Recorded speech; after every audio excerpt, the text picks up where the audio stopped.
o tratamento de águas residuárias, tá? Então, nós vamos estudar a ET, que é uma estrutura hidrológica, né, e hidrossanitária, e é a nossa estação, que a gente conhece, uma estação convencional de tratamento de águas residuárias, tá? De esgoto, de efluentes. Tá bom? Então, acho que vocês já viram aí esse desenho algumas vezes, claro, com outros focos, né, de estudo, é porque esse desenho é um desenho meu mesmo, da minha dissertação de mestrado, que eu estudei o processo produtivo dessas instalações hidrossanitárias aí para diversos fins. Nós vamos ver nessa aula. Então, gente, como que se dá esse tratamento? Primeira etapa, vocês estão vendo aí, começa pelo gradeamento, né? Caixa de areia, caixa de gordura, passa pelo medidor de vazão, que é a calha Paschal, que nós já vimos também, o pessoal que foi nas visitas aí técnicas em momentos anteriores já viram, mas nós vamos explicar um pouquinho mais. A segunda etapa, que é o reator aí, ó, o reator, tá? Que eu vou também explicar o funcionamento dele. E a lagoa de estabilização, que no caso aqui, coloquei a lagoa facultativa, é um dos tipos de lagoa, tá? E esse tratamento, quando ele é efetivo, né, que é para ser efetivo, quando o processo está bem reguladinho, ele pode ser despejado, tá? Destinado no corpo hídrico, no curso d'água, atendendo aí os parâmetros da legislação. Eu coloquei a diferentona e essa cor aí de terceira etapa, conforme necessidade, porque a terceira etapa não tem, até então, nesse desenho esquemático. Por quê? Porque a lagoa facultativa, ela está entrando aqui como segunda etapa e está atendendo até então os parâmetros da legislação. Quando existe alguma dificuldade, por exemplo, de ter algum imprevisto no sistema, ou alguma destinação inadequada, que a vazão excede, ou a parte de hidrometeorologia também, que pode ser que interfira no processo, então vai precisar de uma terceira etapa, tá? Bioquímica. Então, gente, muita informação nesse slide, né? Mas é bem interessante. Esse modelo é bem adotado no Brasil, tá? Por quê? Por causa das suas condições tropicais. Coloquei ele no cantinho, ó. Clima, insolação, radiação natural. Isso faz com que seja uma tecnologia efetiva, embora seja convencional, embora tenha um modelo linear. Por quê? Ela é capaz de estabilizar aí todo o efluente, né? Degradar, então, o metabolismo microbiano e da matéria orgânica é bem efetivo, sim. Então, esse modelo ideal de tratamento, que é o reator anaeróbico, mais a lagoa de estabilização, gente, é uma tecnologia muito utilizada, efetiva, como eu falei, e ela é de baixo custo até então, embora seja caro, né? Mas, assim, em relação às outras, é de baixo custo porque os resultados são satisfatórios, tá? E atendem aí toda essa parte econômica, ambiental e social e hídrica também. Então, gente, estou passando aqui para vocês um resuminho das etapas de tratamento. As etapas são quais? Preliminar, né? Primário, secundário e terciário. São as etapas de tratamento.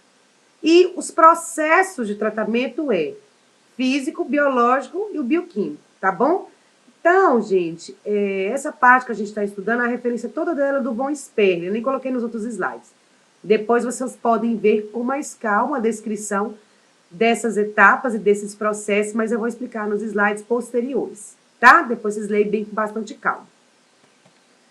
Então, gente, a primeira etapa aí, que é o gradeamento, né? O processo de gradeamento, tem vários tipos de grades manuais, mecânicas, as peneiras. Vejam aí no cantinho esquerdo as figuras, né? Como que os sólidos grosseiros, mais grosseiros, vão ficando retidos aí nas grades, tá? Então, essa primeira etapa é preliminar, né? Primeira etapa, tratamento primário. O que acontece? Essas grades aí são feitas conforme a granulometria do poluente, então tem várias granulometrias também. Qual que é a função delas? Coloquei de marronzinho embaixo aí, ó, proteger as instalações, como bombas, tubulações, e prepara, tá, o efluente para as próximas etapas biológicas, né, e bioquímicas. Então, gente, tem a gradezinha mais grossa, né, para ficar galhos, resto de mobília, a grade média, tá? Que fica plástico, papelão, e a gradezinha mais fina, que fica cabelo, resíduo de casa, vários desses resíduos. E esses resíduos que ficam retidos nas grades têm uma correlação direta com a educação ambiental. Por que que fica tantos resíduos? Né? Por causa do uso inadequado do esgoto. Né? Então, tem a ver aí com o comportamento e o grau de conscientização cultural, comportamental que a sociedade tem.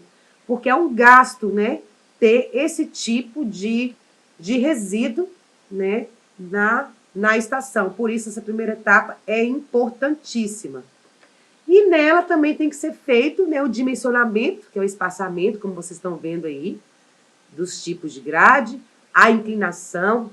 Então, gente, esses detalhes, cada estação, cada processo vai ter o seu manual de operação, tá? Então, depois vocês podem consultar aí no site da Universidade Federal, por exemplo, do Rio Grande do Sul, tem um manual lá bem bacana para o curso de Engenharia Civil, com a finalidade de estação de tratamento de esgoto, tá? Então, gente, esse dimensionamento da grade é importantíssimo, né? Ele faz com que retenha os vários tipos de resíduos, né, dos sólidos, a decantação dos sólidos suspensos, tá? E aí, a partir daí, também é feita uma triagem. Qual o resíduo sólido que vai para a incineração, para o aterro sanitário, vai ser encaminhado para as empresas recicladoras? Veja que tem uma gestão, né, ambiental dentro do processo, né, vários processos dentro de outros processos operacionais. E aqui também já começa a se utilizar a adição de produtos químicos, porque já começou o tratamento, tá, gente? Vejam aí também, nesse primeiro tratamento, importantíssimo, as caixas de areias com os desarenadores, tá? Então, gente, é muito importante para que não haja assoreamento nos rios lá no final do processo, quando o efluente chega, porque aqui acontece a separação sólido-líquido, né? E aí sedimenta, então, prepara também o efluente para as outras etapas. Aqui também tem bastante coisa, porque tem o vertedouro, né? Tem a calha-pacho que fica como medidor de vazão na jusante do desarenador, aí é uma fotinha simbólica também, tá? Então, da onde que esse efluente vem, que vem com areia, vem com tanta coisa, né? E chega também aqueles sólidos lá. Então, vem das ruas mesmo, né? Que acontece o escoamento superficial, coloquei no cantinho direito aí. Então, o escoamento superficial pluvial, vem através da infiltração, percolação hídrica, conforme topografia e localização, tá, gente? Então, muita coisa aqui também nessa primeira etapa, nas caixas de areia. E tem diversos modelos, tá, gente, dessas caixas de areia, diversos modelos, quadrado, retângulo, e cada uma tem uma funcionalidade. Com a expressão das tecnologias, né, e da criatividade também industrial das empresas, é bem interessante, porque sempre vem algum detalhe, que é aquela questão que eu falo para vocês, do aprimoramento, né, do aperfeiçoamento tecnológico e do processo funcional da tecnologia. Então, gente, uma fotinha aí para vocês verem a calha-pacho. Essa aqui à esquerda é muito comum, tá? É a que a gente tem aqui na ETA, né, da BRK, no estado do Tocantins todo, algumas que eu visitei. Por exemplo, eu visitei em Gananás, é esse perfil aí de calha-pacho, tá? Que é média vazão. Aqui à direita, uma mais moderna, né? Coloquei até embaixo explicando o que seria, que é um medidor automático, transmissor de nível ultrassônico, tá? Então, tem automação também presente nessas tecnologias bem interessantes.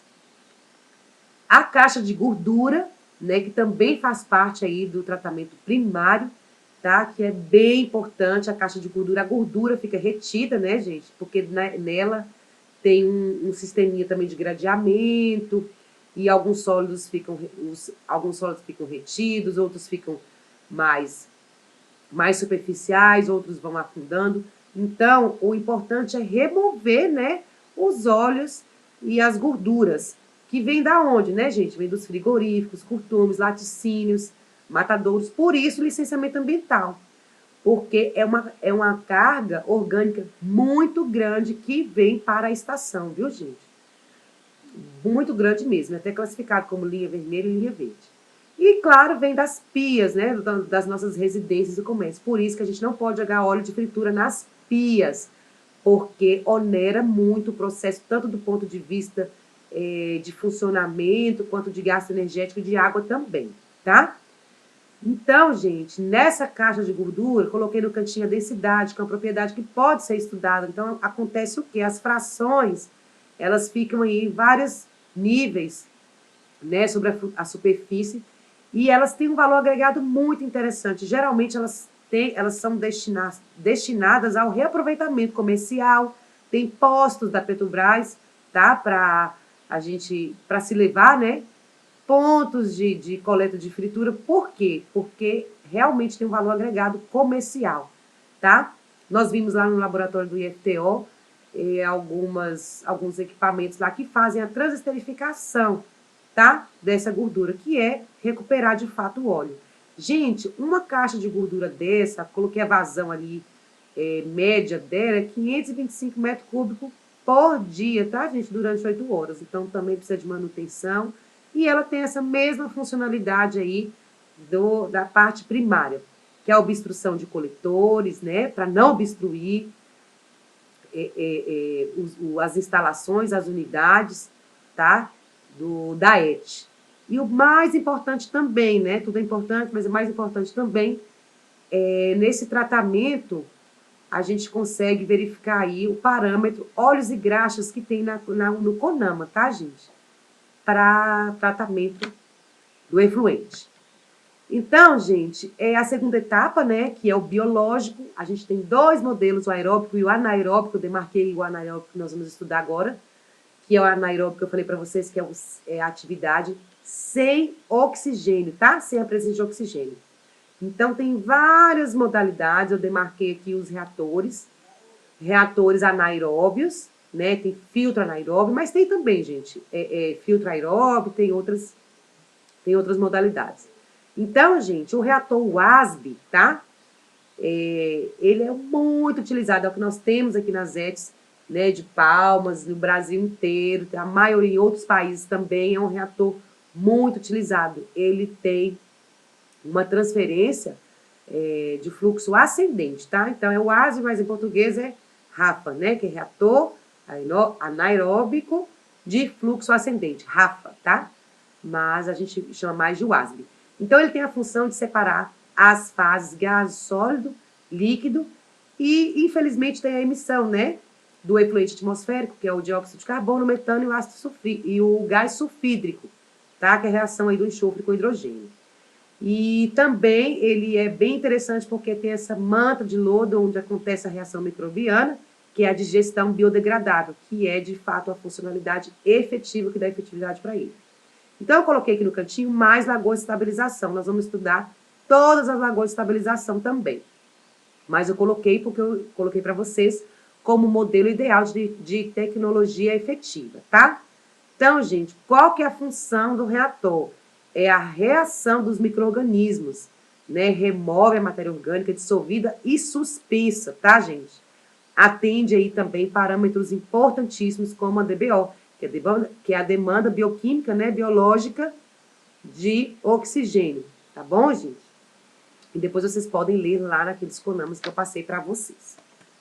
Aqui, gente, é a operacionalidade, né? Então, o desenho esquemático aí do reator, o WASB, funcionamento dele dentro. Então, veja que embaixo, né, tem aí o leito da biomassa do lodo, a parte de digestão, né, o fluxo ascendente, lá em cima a saída de biogás. Então, é uma representação, geralmente a gente encontra essa nos livros todos, ele tem esse mesmo perfil de funcionamento aí, tá? Para remover as bactérias. E como que funciona, né? Então, várias funcionalidades do reator anaeróbico. Decantator primário e secundário, tá? O reator mesmo biológico, né? Que é a parte de decomposição e degradação da digestão aí da matéria orgânica, então, digestor da biomassa. E ele é uma otimização, um otimizador também do processo, porque tem vários resíduos gerados aí, né? Vários subprodutos que a gente chama, né? Deixa de ser resíduo, passa a ser subproduto. Por exemplo, os gases que podem ser aproveitados, né? Como energia renovável, eu coloquei laranjadinho para vocês, porque eu não posso deixar de falar da energia renovável para vocês. Então, esse desenho é feito de uma planta de aproveitamento de biogás, o melhoramento do reator, tá, gente? Tem a viabilidade aí de energia renovável. Então, para um ET, por exemplo, de 300 mil habitantes, né, que no caso aqui em Palmas, é bem viável. Então, tem um potencial aí de energia, de aproveitamento de energia aí aproximado de 0,25% em relação aos combustíveis residuais. Isso é muito interessante. Esse dado é do Ministério da Ciência e Tecnologia. Tá? O último deles é de 2017. Outros ainda estão em andamento. Então, gente, essa planta, ela é muito interessante. Você vai utilizar o biogás, como eu estou falando, como energia renovável, e também o lodo, que nós vamos falar mais à frente, tá? Porque tem geração de lodo nesse reator também. Então, embora ele tenha uma efetividade muito interessante de tratamento, ele gera os resíduos, e agora, com o avanço da pesquisa e da tecnologia, nós estamos aproveitando os resíduos que estão sendo subprodutos agora, né? Ou produtos renováveis. Vejam aí, gente, essa fotinha aqui é da ET Norte, tá? Nossa ET aqui de Palmas, da região norte, né? Tem uma fotinha minha também aí, o reator WASB, tá? Pra gente conhecer ele.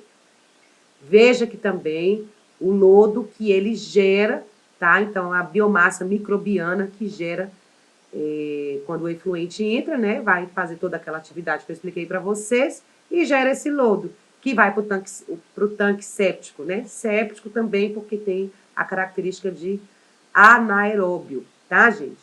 Então, esse lodo, que estava com uma atividade microbiana muito alta, depois que passa pelo reator, ele fica estabilizado. O que significa isso? Que ele não está mais em atividade de contaminação, né? Está inerte, certo? Então, essa relação aí de efluente hidrossanitário com energia renovável é muito presente na engenharia, tá? Então, é o efluente, né?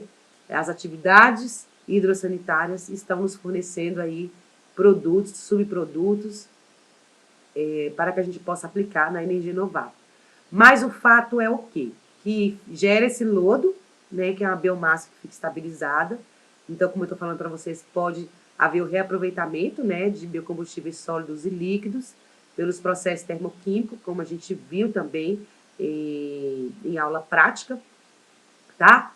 Em laboratório. Por reator, né, o processo termoquímico através de um reator, que também tem várias modalidades. Pode ser um térmico, pode ser adicionado, acoplado a uma autoclavagem, de várias coisas. Então, o que isso passa para a gente? Uma tecnologia mais limpa, né? O reaproveitamento dos resíduos. A química verde, o conceito de química verde, para toda a indústria da química verde, fenóis, né, com peso molecular mais leve, tijolos ecológicos, muita coisa dá para fazer com esse lodo aí e com o gás também. Então, gente, embora, né, teve uma época que se condenava muito a estação, né, por ela ter esse modelo linear que coleta e joga no rio, né, e inclusive Palmas está até tendo um estudo de novos pontos de emissão desse efluente tratado, para que não seja colocado só em alguns pontos, né, porque às vezes quando acontecem problemas no processo, ou enfim, vários outros problemas da empresa de saneamento, os padrões começam a não atender, né, a legislação e começam a afetar diretamente a população, tanto do ponto de vista de consumo humano, né, que é a potabilidade, quanto outros usos, usos múltiplos, né, balneabilidade, irrigação, dentre outros, tá, pessoal?